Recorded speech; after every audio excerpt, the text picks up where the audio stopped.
go to all of these other teams, put yourselves in their shoes, and be empathetic towards their goals. Understand what their KPIs are. That then becomes your superpower, because your empathy to help other people achieve things is exactly what's going to get you buy-in across the business.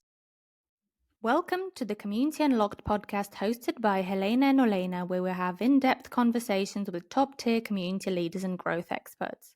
Our goal is to provide you with concrete and actionable advice to help you learn about building, launching, and growing your community. Today, our guest is Max Rothery, VP of Community at Finimize, the platform that provides modern investors with bite-sized news, education, and analysis. As one of the early team members, Max has built Finimize into one of the largest finance communities on the planet, scaling it to over 1 million subscribers, hundreds of thousands of event attendees, and more recently through an acquisition by asset manager Aberdeen.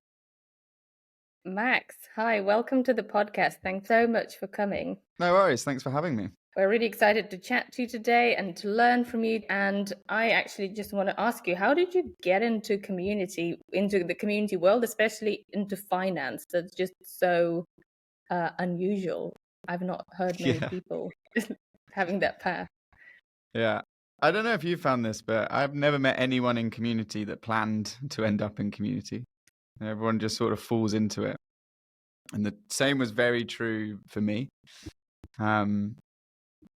So if I go back to how I ended up in finance, so I left school and basically started working in film and was trying to get a record label up off the ground, and sort of got to the end of that journey and was like, okay, I need to do something else, and randomly took a job in private banking. But it was so separate from what I was doing before. Actually, I had like this unique skill set that old school banking and wealth management didn't have. I knew how to bring people together. I knew how to do a bit of digital marketing. I knew how to, speak to the new audience that were using digital platforms. And that basically led to me falling in love with the problem. That led to me figuring out that, okay, there's this world of investing, and now I'm on the inside. It's actually not that complicated. However, no one I knew invested. None of my friends, no one at home, no one I knew invested. But the more I got to understand the problem, was like, if people that had the cash to invest actually invested that money, we could genuinely increase the net worth of like an entire generation. And the reason that people weren't investing wasn't because of the technology, wasn't because of the products. It was because they didn't have enough knowledge. They didn't have enough enthusiasm. Ultimately, people didn't care. And there was nothing really to engage with. It was like a really, really boring industry. So when I was working in finance, I started building out digital products. I raised internal funding, built out a team, and really focused on how do we build digital tools to get more people investing. And that is when I met Max, my CEO at Finimize. And he was just building out Finimize and basically said, why don't you come and join us? Because what you're building won't work. Like, the problem is in solving for engagement and education to get people to invest their money. It's not in the products and the tools. So I was in love with solving that problem, 5-6 years before I joined Finimize. And I was lucky because Max believed in community. I had no experience of community. It hadn't even crossed my mind that community was a thing that I'd been doing before. And he was a big believer in it. And he said, can you come to Finimize and just figure out what community looks like for us? So I was like, okay. And it's a problem that I've been trying to solve. It turns out it's a really hard problem to solve. But I've been 6 years into it now at Finimize, leading the community there. It's so interesting because I'm the person who hasn't invested anything, but I know I should, but I don't know what to do. And there's so many different articles and, just like videos, everything that you can listen and watch. And it changes also country to country. And it's just so confusing. And everything that I want for myself is just a place it's just one place where I can get the information, like enough not to get overwhelmed and start doing this and then learn by doing, basically. And I know it's a thing for a lot of people, and nobody in my family has ever invested. I would be the first one, which is crazy. But yeah, it's a massive thing for, indeed increasing wealth for a whole generation. It's a huge thing, and it's a really big topic. Yeah, and I think speaking about the topic of investment, here, like the word which comes to my mind is trust. So you really need to trust the advice given regarding investment, and you need to be sure that this advice is like worth or kind of validated by somebody. Yeah, because yeah, people care about money a lot. So, Yeah. and yeah, totally agree with you, Helena. So it's like for me, it's just a I have no understanding. Speaking about your community, have you started from certain angle of who will be the early joiners and how it is transformed from the community perspective? Was it like very educated people in the beginning? Now you see like it is changing. Can you tell the story like how it was built, From started scratch. from scratch? Yeah. Yeah, so I think you guys are really good examples. You know, like you're intelligent people, you're smart. You know, it's not you aren't the problem when it comes to investing. It's the fact is that the industry has made it full of jargon, seem complex. They use charts everywhere and they make you feel dumb. And the reason that they do that is because then they can make you pay for advice. Because we're smart, you're dumb, you're never going to be able to get your head around this. So we're going to charge you to figure this out. And what the whole sort of democratization of finance has done, so both the platforms and the content space that we're in, is flip that on its head. So at Finimize, we really believe in empowerment. We believe that you should learn by doing, exactly as you said, like you should learn by doing, you should make mistakes. But if you do that around a group of other people that motivate you to go on, that can share their own stories of failures that they've made, that completely changes it. And they look like you, right? They're not like old white dudes in suits. Yeah, yeah. That it just completely changes your experience then with investing. Like, it's okay to fail. And so what? You put some money into the stock market and it's gone down a little bit. Having a group of people around you that are like-minded really, really helps that journey. It helps you get over that first barrier that really is simple. It's so simple. It's crazy that people just are scared of putting 10, 20, 50, 300 pounds into the market.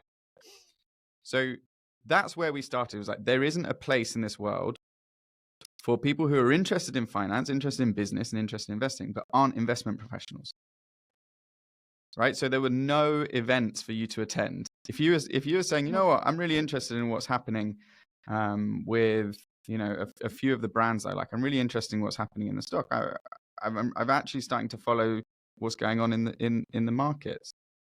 I'm going to attend an event. The only events that you could attend are big institutional, suited up, scary, professional events. There is no casual meetup. There is no place that you can go and you meet people like you that are on the same journey as you. That just didn't exist when we started. So that's who we built for. It was more the time poor young professional who has an interest in finance but doesn't want it to be their day job. And actually, over time, what we saw is that we were ahead of the curve. Like, what happened during the pandemic is it just exploded. And that what was originally a niche of people that don't have time to sit down and read the FT became a really big and growing market. So we've just kind of followed that movement as it's gone along, and our audience has scaled faster than our business. You know what I was thinking while you were talking, and we're talking about money, and it's a topic that all of us think about, and it's a very personal and a very kind of private topic, right? Especially, if you come from a family where there wasn't much of it and there's a lot of stress around it. I mean, that's not the only example, but that was the case for me, for example, and it gives you a lot of anxiety and you feel maybe ashamed to talk about it. And it's a big thing. And then building a community around talking about investing and growing your wealth. Yeah, so there is, as Olena said, there needs to be this level of trust, and for people who do get together, they need to also somehow trust each other in this very intimate, in a way, topic. And I wonder what you think about that and how you tackle that, and if that was your experience, because that's just something that I imagine. Yeah, totally. And it's changing. It's slowly, people are becoming more open about it. Some people wear the stocks that they invest in almost like a fashion brand. hey, I'm an investor in Nike. I really love that company. I'm an investor in Crocs. I really love that company. Like, it is starting to change. But totally, the way that we have gone about solving that is we've embedded this empowerment mindset and community mindset in our brand, in our values, and in our culture. Because when you're a community brand, you flip from being a company that builds for your audience to builds with your audience. So we have this vision of the world. Like, we're on this mission to empower ourselves to be our own financial advisors. And we think if we do that, we can increase the net worth of our generation. But everyone that joins Finimize believes that too. So we're in this together. So if you level up, if I level up, I'm bringing you with me because you're a Finimizer. And I think having that as just sort of the base value, because as a community brand, there's a bit of an expectation to participate and give back.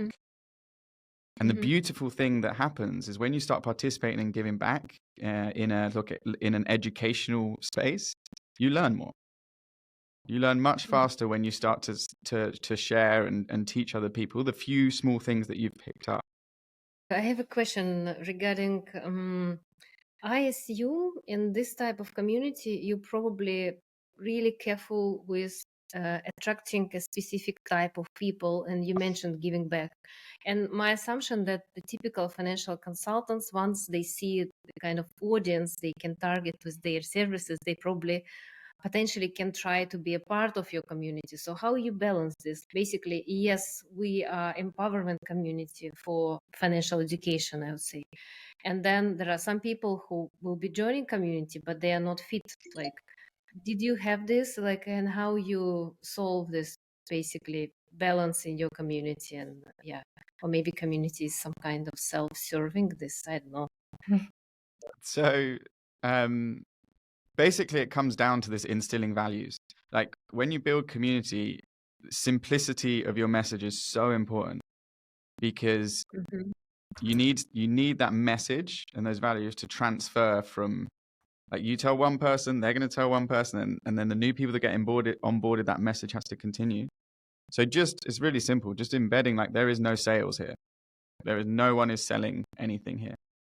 And as we enforce that through moderation, as we make sure it's in the onboarding, what you see is the people in your community then start self-enforcing that.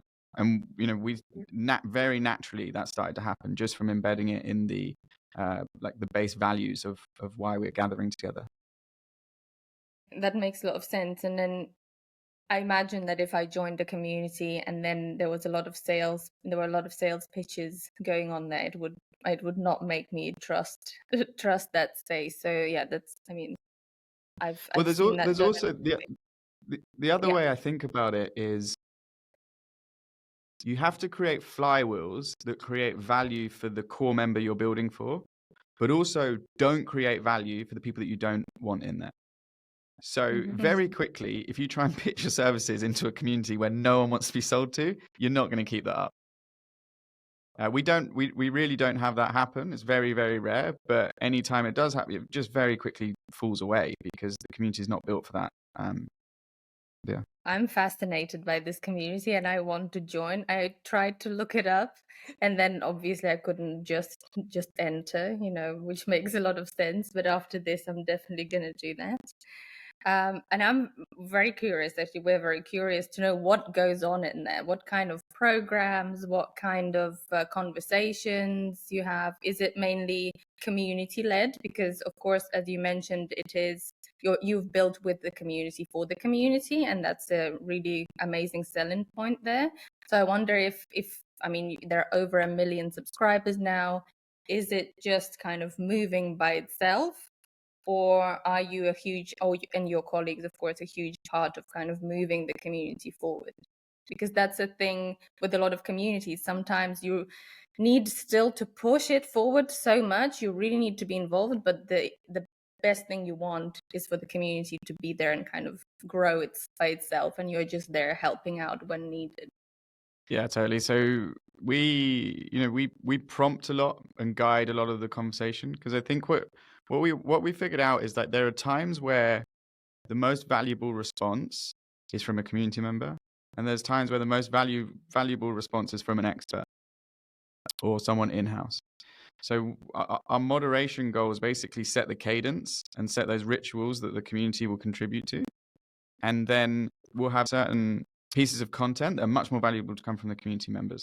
So for example, we get community members to share the latest articles that they're reading from across the web, right? Not just Finimize, like what's the most interesting articles and research and insights that they're sharing, because that's fascinating. Or we get the community to share which platforms that they use and they find easy and why, because again, that's very helpful. When you're a beginner, you want to hear from someone else that's a beginner. If you're advanced, you want to hear from someone else that's advanced. However, when it comes to things like trying to understand, the next interest rate rise, it's very helpful to bring in an expert into that conversation to at least kick it off and guide it. So we're constantly balancing that, and we decide that cadence based on a few things, but really it's listening to that qualitative feedback. So we're consistently running NPS surveys with any community, any of our community channels, and then just doing more of the things that they love, doing less of the things that they don't love. That's normally a good guidance for what should be led by our brand and our experts, and what should be led by the community. Yeah, and speaking about online and offline, so do you have any offline events? So it's just purely online? Yeah, so pre-pandemic, we had monthly meetups in about 35 countries in person. Wow. It was like somewhere between 50, 60, 70,000 people attending them every year. So we really scaled those in-person meetups before the pandemic. And then post-pandemic, we kind of went full virtual. Mm-hmm. Now what we're starting to figure out is actually we're moving to a model where there's a place for in-person events and there's a place for virtual events. And those two, the content is very separate. So for example, in December, we have our big annual summit, which is now the biggest retail investor summit in the world, which is amazing. We have Ray Dalio speaking. We have Jamie Dimon, the CEO of JP Morgan, speaking. It's very, very cool. But we'll have the big event on virtual because it's more of a casual way to attend. People can drop in, whether they're at work, whether they're at home, on the go, but can consume that content, and we can record that content. They can consume it in their own time, and we'll drive conversation around that.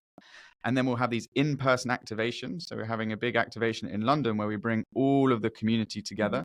And that's far more about capturing that intent, getting people to build relationships with each other, driving that engagement, rather than having these huge sort of virtual events.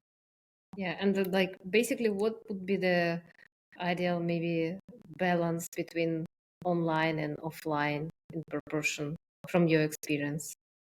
Well, I guess it depends on the size of your audience. I guess it depends on the size of your audience and how often you want to engage with them. For us, what we find works best is if we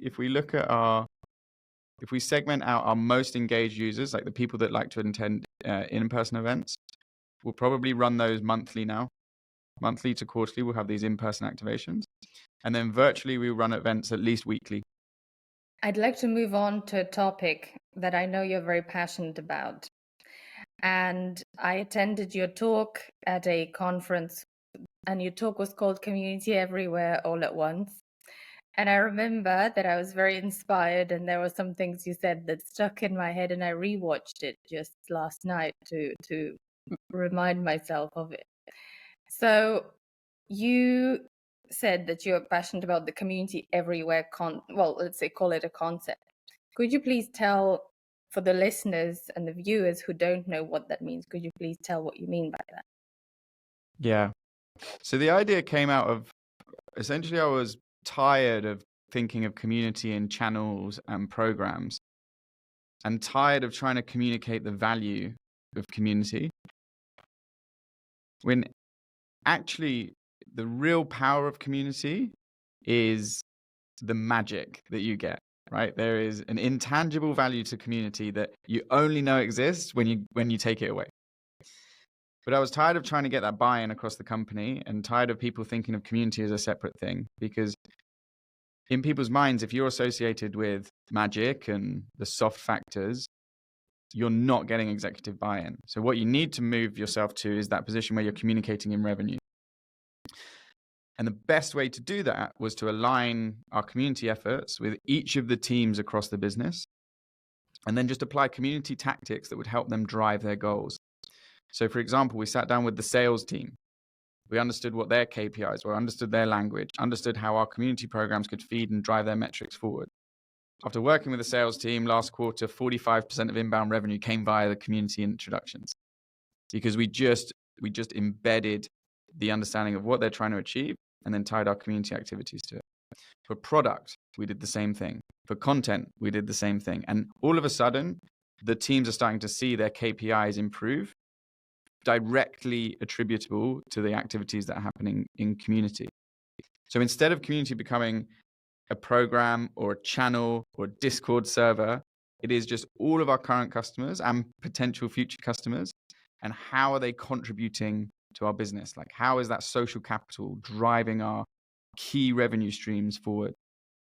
So that's why I branded it Community Everywhere All at Once, because everything we do is community. Every single company in this world, all you're trying to do is understand your customers and deliver value for them. And community people understand those people better than anyone else.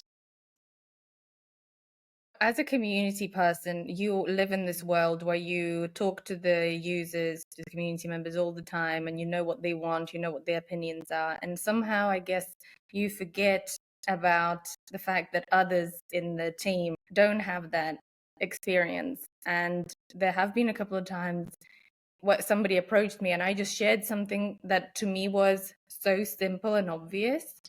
And for that person from that other team, it was like a mind-blowing fact that changed something for them so much, that made their work so much better, that they could organize something that they thought wasn't possible, that they could connect to these people from the community they didn't know even existed. And that really showed to me, like, oh my God, we have so much power, and we just maybe often don't realize it and don't know how to use it and how to kind of transmit our way of thinking and a way of communicating and our knowledge further into the organization. So I also remember that you, in that talk, I'm a fan, you were talking about community builders, our superpower being empathy, right? And that's, I think you mentioned that because of that, because we kind of take care of others and like think a lot about, how to help others and serve others in a way, we can make bad decisions and prioritize badly. And so it can be a bit chaotic. So do you have any tips on how to be more structured while using this power for everyone's benefit? Yeah, so I think the point I was trying to get across is that every team I've ever managed of community people, all they care about is delivering value. They would give everything away for free. All they care about is delivering value to their community members and making them happy, and that is it. So my point is, instead of that being a weakness, right, turn it into a strength. And turn that into a strength by going to your key stakeholders across the business. Go to all of these other teams, put yourselves in their shoes, and be empathetic towards their goals. Understand what their KPIs are. That then becomes your superpower, because your empathy to help other people achieve things is exactly what's going to get you buy-in across the business. Now, to do that well, I love that you use the word power that community members have, or community staff have, because it's so accurate. And that sort of penny drop, mind blown moment happens all the time. But stories are your secret weapon there. The stories we have from our host program, I remember it so well, telling them internally as if it was nothing, and people going like, what?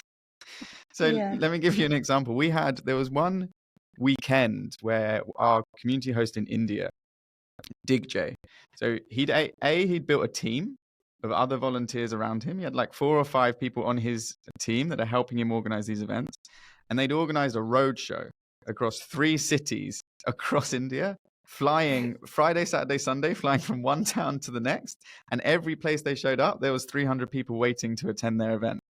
And this is all volunteer ambassadors. Now, at the time, we were stressed about how do we get this to work? How do we make sure everyone turns up on time? But then you go back and tell the rest of the team and they're like, that is insane. But what a powerful story. We're a brand that talks about empowerment. Like, that's such a powerful story. So storytelling, it really is your friend, and it often will be sat in places that as community builders, you kind of don't think. The other tip I would give is, how do you connect these people with the intrinsic value of the community that you've built? Because like you said, you will know your ambassadors inside out. You know, you'll see product features and you'll know how that will land, how that won't land. You'll see pricing structures, you'll know how that will land, that won't land. But what you need people to do is participate and engage the same way you build passion with your community members. You have to do this with your internal staff. So one of the tricks that I used internally at Finimize, so we're a brand that tries to get people to start investing, and I went across the team and tried to figure out, okay, are you guys really using Finimize? Like, are we really solving the problems that are at the core heart of our members' lives? So at the time we were quite small, but I gave everyone £40 to invest. They can invest in whatever the hell they want, but it had to be from something that they found in the Finimize app and researched in the Finimize app. And that was it. I was like, just try and do it, because that's what our members are trying to do. And keep a diary throughout the week and report back in a week or two, and we'll all come together and we'll see what ideas came out of it. So there were some amazing product ideas that came out of it, which essentially was, it's very difficult to go beyond, you know, news and content to actually make an investment decision. So we built a whole data section in our app, and that's been amazingly powerful for retention. The other thing we found is there were loads of questions coming up, right? And they were exactly the same questions that I was seeing in the community. So I just said, well, why don't you go and ask this to the community members? And people started coming back to me like, wow, this is amazing. Someone just responded to me really quickly with exactly the right piece of feedback that I was looking for. And you're like, yeah, this happens every day, all day. And from then on, that just triggered the product team to start thinking community first, start thinking, okay, how can we bring those social interactions to drive value for our members? And it stopped being a push and started being a pull from the other teams. So I would tell great stories and then really try and connect your team members with the actual value that you witness on a daily basis and probably think is normal. I'm reflecting and thinking about all the chances I may have not taken. And I think, once again, it comes from perhaps not realizing the value because it's so obvious. But imagine you have a community and then you feel like you're being overlooked by whatever, a small or bigger organization, doesn't matter, but you know there is this massive value, but somehow, you know, people still look at community as this fluffy fun place where there's no real value. To start getting this buy-in, do you have some steps in mind that this person or this group of people can start taking to get there, to start getting there, at least to kind of bit by bit starting showing the value that they bring? Yeah, and adding to this question, it's also interesting to hear your opinion on executive leadership support. Basically, buy-in is possible to have if in the leadership team you have people really kind of passionate and supportive, and also your opinion regarding, is it in general possible to build community without executive support, or at least sponsor there? Yeah. I think that what I would do is everything we've just spoken about. And I would start by going and understanding, what are these execs trying to achieve? What is your head of sales trying to achieve this quarter? What is your head of marketing trying to achieve this quarter? What is your CEO trying to achieve this quarter? Because most companies now run off OKRs and KPIs. So what are the specific goal that is their number one priority this quarter? Because that is all their headspace will be focused on. And then start thinking, okay, well, how could community actually push that metric forward? Because you need to move the conversation away from this feels and nice to have end of the spectrum all the way to revenue and must have.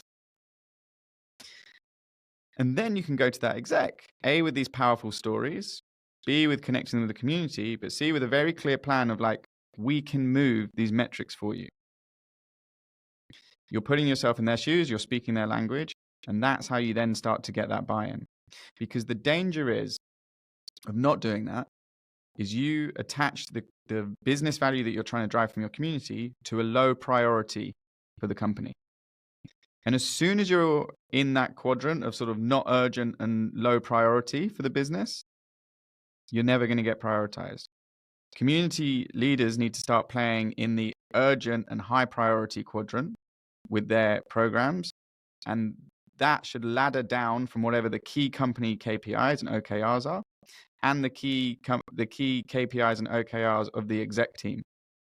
When we talk about speaking their language, how did you learn to speak their language? You kind of were in the world that you're in right now before you started building community. So I guess you had some experience knowing how to communicate, but what was your story there? Go spend time with them. Go hang out with them. Go and have conversations. Be a community builder internally. So, for example, sales.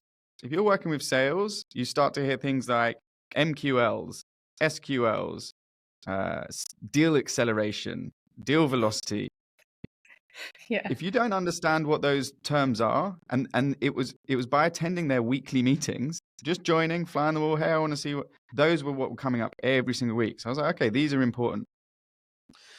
Then the more people you can speak across that industry to get a better understanding, the more you'll understand, okay, what are the drivers behind those? What are they really trying to achieve and what moves the needle for them? Or marketing, constantly spending time in those meetings, cost per lead, cost per acquisition, channel diversity, just understanding, okay, what's the detail of these problems that you're trying to solve? And by getting that, putting yourself in their shoes and by getting a better, more detailed understanding, which comes through conversations, you can then ladder your community activities to drive those business metrics. Ultimately, it normally comes down to revenue. But for example, when we first launched our discussion groups, it was through sitting with our VP of products and understanding, okay, we've just launched a subscription on top of our free content. Now, the biggest driver of subscription retention is engagement in their first 2 weeks. Mm-hmm. Now, as a subscription business, retention is everything, because otherwise you're just filling the top of the funnel into a leaky bucket. So you start to understand this is the most important metric that this team cares about. This is what they're all focused on optimizing. We then introduced group discussions as soon as you take out your subscription, and we hyper-focused on what is that experience of your first 2 weeks. How do we make sure that you've spoken to at least 2 other members? How do we make sure that you feel like you have a personal point of contact within the team? How do we make sure that you've hit something interesting? And really optimizing those NPS scores for those first 2 weeks. We increased anyone who engaged that community, we increased their subscription retention by at least 50%, which is just huge. It beat any other product iterations that we've made that quarter. And now you've got their attention because it was laser focused, really, really laser focused, because community teams will always be under-resourced because we're underappreciated because we do magic stuff and we make people feel great. But that means that you have to focus your attention, because otherwise you get spread too thin and you can spend all day trying to engage your members. But if you start with a really narrow focus, by going and speaking to the execs and understanding their language and their KPIs, you can then build a real bond, and then you've got a seat at the table to get their buy-in for future projects. Yeah, fantastic example. I have a question coming from numerous founders I speak with. And the typical question is, when I need to build a community as a founder. So usually as a founder, you start from like product and you try to make an MVP release, see how it goes. But then the question is it too early to start to build community immediately once you release your product, or maybe even earlier, or it should be later? Or like, what is the right moment to start building your community as a founder or product company? If I was a founder, I'd build a community before I did anything. Right? Like if I can get access to my 10 core customers in a group where we have discussions and we can test different products, but we're working towards the mission that the company that I've decided to set is to solve. It means that when you hire your first product person, you know exactly what you want to be building. And this isn't just a survey. This is a community of people that are bought into the success of your company and your business and solving your mission. And they are the 10 perfect customers that you wish would use your product. I would start there with, it would be the biggest value and the best value you can get for spending any time. If I was a founder, I would start before I built any product. Yeah, I also feel so. It's Yeah. so important. Yeah. And it's like making everything so simple for you. Then you build a product because you basically have your direct line with your engaged people who really feel the problem and they like what you are doing. And the hardest thing about being a founder is how lonely it is. And you get inside your own head of like, should I be doing this? Is this working? Do I care? If you have 10 people championing you every week that you really want to build a product for, you validate that you're solving a real problem. You validate that you're building a brand that they care about. And it gives you that motivation to continue. Mm-hmm. And another follow-up question regarding founders, like, can you describe a maybe ideal community manager profile? I think it depends on the stage of the company. I think as you scale, you're going to need more specialists to bring in. You may need someone that is a specialist in the channel or the platform that you're on. You may need someone that is specializing in scaling ambassador programs. You may need a moderation specialist. And I think that will start to creep in as you start to scale. If you're just talking sort of small startup, pre-seed, you're looking for someone to engage with the members, I would look for someone that really cares about bringing people together, has a good eye for user research, and is a generalist. So can create content, can do some marketing, can run some events, but ultimately is an expert at understanding the end consumer and what they're really trying to achieve. Yeah, generalist, like it's a very interesting topic. We had a separate podcast recording specifically about generalists versus specialists and like the future of generalists in general. But do you feel that then the company scaled, there is still a place for generalists in the company, not only specialists? And what is the proper space for generalists in the bigger company scale up? 100%. So in a company that is scaling right now, you're constantly trying to figure new things out. Being a generalist at a fast-growing startup is almost the only option. Now, I think if you're in a company that is a bit more stable and they've kind of found product market fit and they've built out their product lines, then specialisms can really help you go deep. So I think there's a place for everybody. But bringing it back to community builders, I find we're all great generalists. And some people will go down a path of specialism. Some people go down a path of generalism. But by and large, I find them to be great leaders because you're used to being empathetic to people. You're used to communicating very, very clearly. You're used to getting buy-in and getting people excited. You're used to bringing on feedback and coming up with new ideas. And I find that skill set really, really lends itself well to becoming leaders, regardless of your specialism across the team. Yeah, so true. So true. Happy with the answer. Absolutely. Finally, let's chat about the future of our industry, the community industry. Do you see any trends or upcoming trends that the community builders, should be aware of? Yeah, I was thinking about this today, actually. I think you need to zoom out and think of like what's happening in marketing right now. So for the last however long, 10 years, we've all kind of been addicted to performance marketing, running ads on social media platforms, ultra optimizing towards their algorithm and trying to bring cost per leads down and cost per acquisition down as much as possible. That's becoming more and more competitive and far less efficient. So as a business that's trying to grow, and most businesses are trying to grow, that they need to try and wean themselves off of this performance marketing. So people have underinvested in brand. They need to find new channels. They need to get more value from their existing customers. And everyone has kind of just reverted to the mean. Like I think it's so bland out there right now in the brand space. Everyone is so similar. Everyone is kind of copying what works, and it's just really, really bland. which creates a huge opportunity if someone stands up and a brand stands up with complete differentiation in a way that understands their customer and really focus on engaging their existing subscribers. Then you can start to eat market share, and all the people that have spent all of this time working on performance are going to then shift their focus and say, okay, well, hold on, we need to do some brand building, or we need to start engaging our customers. And then you're talking community language, right? And that deep understanding of who your existing customer is, that voice of the customer, all important. Retention, all important.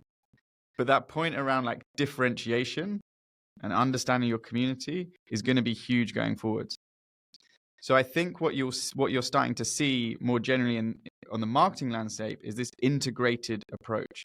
So no longer you just have a content team writing great content, a performance team running great ads, a community team building a really engaged community. All of those things need to link together to drive acquisition and engagement. So if someone has come in through a specific ad and they've started engaging your community, how are you creating content for that person to move further down their journey?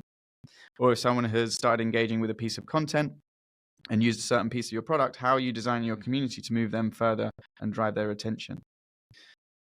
So I think the trend for community builders to keep their eye on is how to get a better understanding of the entire business and how to better work cross-functionally with your program so that you understand how community can influence the acquisition piece and influence the retention piece, influence the engagement piece, and work in an integrated manner with content and performance and any other channel that you have across your business and product.